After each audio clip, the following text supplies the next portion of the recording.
प्रस्तुत है कहानी नमक का अगला हिस्सा।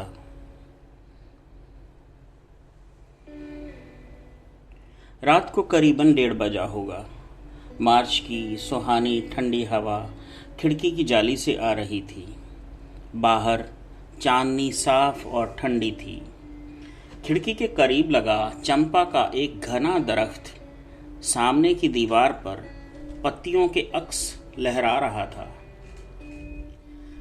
कभी किसी तरफ से दबी हुई खांसी की आहट, दूर से किसी कुत्ते के भौंकने या रोने की आवाज,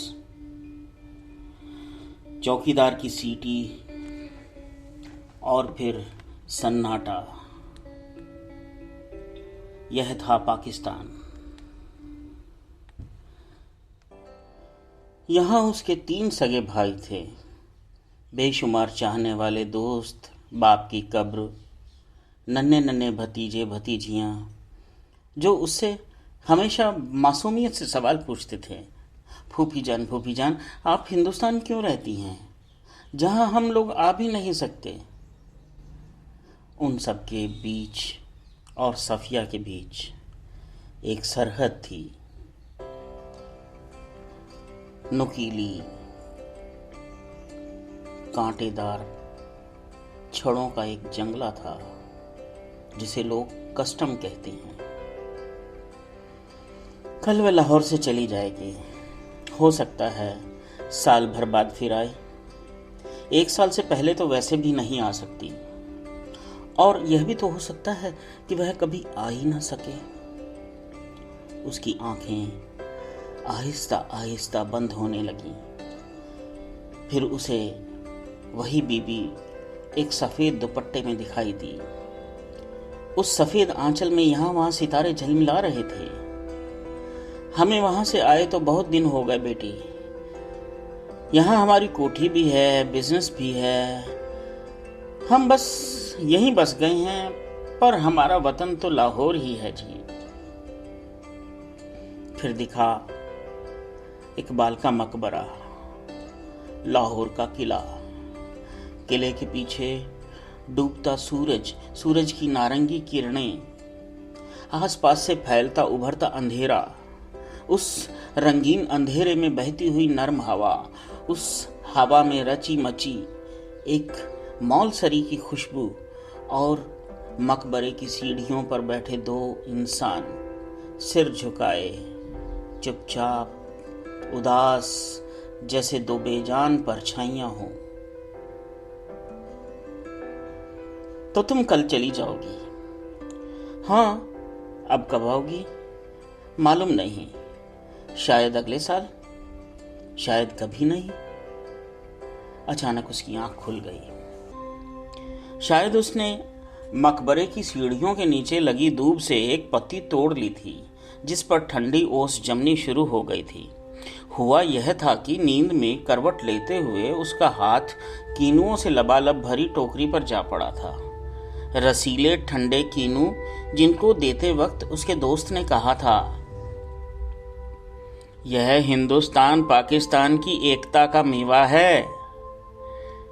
सफिया फर्स्ट क्लास की वेटिंग रूम में थी। दिल्ली तक का किराया उसके भाई ने दे दिया था।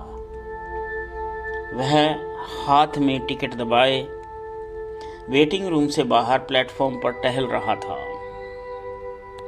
और सफिया अंदर बैठी चाय की प्याली लिए कीनुओं की टोकरी पर निगाहें जमाए सोच रही थी, आसपास इधर उधर कितने लोग हैं, लेकिन कोई नहीं जानता कि इस टोकरी में नीचे ही नीचे एक नमक की पुड़िया है। जब उसका सामान कस्टम पर जांच के लिए बाहर निकाला जाने लगा तो उसे एक झिरझिरी सी हो आई, और एकदम से उसने फैसला लिया कि मोहब्बत का यह तोहफा वह चोरी से नहीं लेके जाएगी। नमक कस्टम वालों को दिखाएगी। उसने जल्दी से पुड़िया निकाली और हैंडबैग में रख ली। हैंडबैग में पहले से कुछ पैसे, पर्स, पासपोर्ट इत्यादि थे। जब सामान कस्टम से होकर रेल की तरफ जाने लगा तो वह कस्टम अफसर की तरफ बढ़ी। ज्यादातर मेजें खाली हो चुकी थी। एक दो पर इक्का दुक्का सामान रखा था। वहीं एक साहब खड़े थे, लंबा कद, दुबला शरीर, खिचड़ी बाल, आंखों पर ऐनक। वे कस्टम अफसर की वर्दी में थे, मगर वर्दी उन पर कुछ नहीं जच रही थी। सफिया कुछ हिचकिचा कर बोली, मैं आपसे कुछ पूछना चाहती हूँ।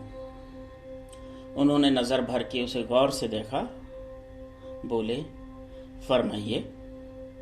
उनके लहजे ने सफिया की हिम्मत बढ़ा दी थी। आप कहाँ के रहने वाले हैं? उन्होंने कुछ और हैरान होकर फिर से उसे देखा। मेरा वतन तो दिल्ली है जी। आप भी तो हमारी तरफ की मालूम होती हैं। अपने अजीजों से मिलने आई होंगी। जी हाँ, मैं लखनऊ की हूँ। अपने भाइयों से मिलने आई थी। वे लोग इधर आ गए थे। आपको भी तो शायद इधर आए बहुत। जी जी जी, जब पाकिस्तान बना तभी हम लोग आ गए थे, मगर हमारा वतन तो दिल्ली ही है जी। सफिया ने हैंडबैग मेज पर रख दिया और नमक की पुड़िया निकालकर सामने रख दी, और फिर आहिस्ता आहिस्ता रुक रुक कर उनको सारी कहानी बता दी। उन्होंने पुड़िया को धीरे से अपनी तरफ खिसकाना शुरू किया और दोनों हाथों में पुड़िया को लेकर सफिया के बैग में रख दिया और कहने लगे, मोहब्बत तो कस्टम से इस तरह से गुजर जाती है कि कानून हैरान रह जाता है। वह चलने लगी तो वे सब लोग भी खड़े हो गए और कहने लगे, जामा मस्जिद की सीढ़ियों को मेरा सलाम कहिएगा और उन खातून को यह नमक देते हुए मेरी तरफ से कहिएगा कि लाहौर आज भी उनका वतन है और दिल्ली मेरा। बाकी तो सब रफ्ता रफ्ता ठीक हो जाएगा। सफिया कस्टम के जंगले से निकलकर दूसरे प्लेटफॉर्म पर आ गई और वे वहीं खड़े रहे। प्लेटफॉर्म पर उसके बहुत से दोस्त, भाई, रिश्तेदार आए थे। हसरत भरी नज़रों, बहते हुए आंसुओं और ठंडी सांसों और भीजे हुए होठों को बीच से काटती हुई रेल सरहद की तरफ बढ़ चली। अटारी में पाकिस्तानी पुलिस उतरी और हिंदुस्तानी पुलिस सवार हो गई। समझ में कुछ नहीं आता था कि कहाँ से लाहौर ख़त्म हुआ और कहाँ से अमृतसर शुरू हो गया। एक ज़मीन थी, एक ज़बान थी, एक सी सूरतें और लिबास एक सा, लबो लहजा भी एक सा, अंदाज भी एक जैसे, और यहाँ तक कि गालियां भी एक जैसी जिनसे वो एक दूसरे को नवाज रहे थे। बस फर्क इतना था कि दोनों के हाथों में भरी हुई बंदूकें थीं। अमृतसर में कस्टम वाले फर्स्ट क्लास वालों की सामान की जांच कर रहे थे। सफिया का सामान देखा जा चुका था। वह उन नौजवान अफसर की तरफ बढ़ी जो बातचीत से सूरत से बंगाली लगते थे। देखिए साहब, मेरे पास थोड़ा सा नमक है। फिर उसने हैंडबैग खोला और वह पुड़िया उनकी तरफ बढ़ाते हुए, अटकते, झिझकते, हिचकिचाते हुए उनको सब कुछ कह सुनाया। उन्होंने सिर झुका लिया, सुनते रहे, बीच बीच में सिर उठाते, गौर से देखते, फिर सुनने लगते। बात पूरी हो गई तो फिर उन्होंने एक बार फिर से सफिया को ऊपर से नीचे तक देखा। धीरे से बोले, इधर आइए। चलते चलते उन्होंने एक दूसरे व्यक्ति से कहा, इनके सामान का ध्यान रखिएगा। प्लेटफॉर्म के सिरे पर एक कमरा था। वे अंदर घुसे। सफिया दाखिल होते हुए हिचकिचा रही थी। वे मुस्कुराकर बोले, आइए ना, आइए। जेब से रुमाल निकालकर उन्होंने कुर्सी को झाड़ा और बोले, बैठिए। सफिया ने पुड़िया और बैग मेज पर रख दिया था। बाहर की तरफ झांककर उन्होंने एक पुलिस वाले को इशारा किया। सफिया के पैर से जैसे जमीन निकल गई हो। अब क्या होगा? 2 चाय लाओ जल्दी से, अच्छी वाली। पुलिस वाला सफ़िया को घूरता हुआ चला गया। फिर उन्होंने मेज़ की दराज खींची और उसमें एक अंदर तक हाथ डालकर एक खूबसूरत किताब निकाली। किताब को सफ़िया के सामने रखकर उन्होंने पहला सफ़ा खोल दिया। बाईं ओर नज़रुल इस्लाम की तस्वीर थी और टाइटल पर कुछ अंग्रेज़ी के धुंधले से शब्द थे। शम्सुल इस्लाम की तरफ से सुनील दास गुप्त को प्यार के साथ, ढाका 1946। तो क्या आप ईस्ट बंगाल के हैं? हाँ, मेरा वतन ढाका है, उन्होंने फ़क्र के साथ जवाब दिया। तो आप यहाँ कब आए? जब डिवीज़न हुआ तभी आए, मगर हमारा वतन ढाका है। मैं तो कोई 12-13 साल का रहा होऊंगा, पर नज़रुल और टैगोर को हम एक साथ बचपन में पढ़ते रहे हैं। जिस दिन हम रात को यहाँ आ रहे थे, ठीक 1 वर्ष पहले मेरे सबसे पुराने प्यारे दोस्त ने मुझे यह किताब दी थी। उस दिन मेरी सालगिरह थी। मैं और वह कलकत्ता रहे, पढ़ाई की, नौकरी भी मिल गई, लेकिन अपने वतन आते जाते रहे। वतन? सफ़िया ने ज़रा हैरान होकर पूछा। हाँ, मैंने कहा ना, मेरा वतन तो ढाका है, उन्होंने ज़रा बुरा मानकर कहा। हाँ, ठीक है, सफ़िया जल्दी से बोली। तो पहले तो बस इधर ही कस्टम होता था, क्या अब उधर भी गोलमाल होने लगा?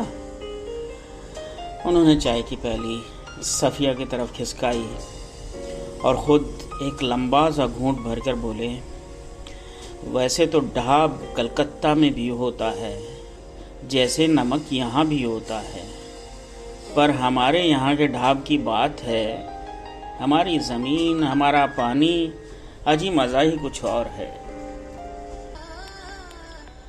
उठते वक्त उन्होंने पुड़िया सफ़िया के बैग में रख दी थी और ख़ुद बैग उठाकर सफ़िया के आगे आगे चलने लगे। सफ़िया ने उनके पीछे चलना शुरू किया। लंबा प्लेटफॉर्म था। जब सफ़िया अमृतसर के पुल पर चढ़ रही थी, तब पुल के सबसे निचले पायदान पर खड़े हुए सिर झुकाए न जाने क्या सोच रहे थे। और सफ़िया सोचती जा रही थी, किसका वतन कहाँ है, वह जो कस्टम की इस तरफ या उस तरफ।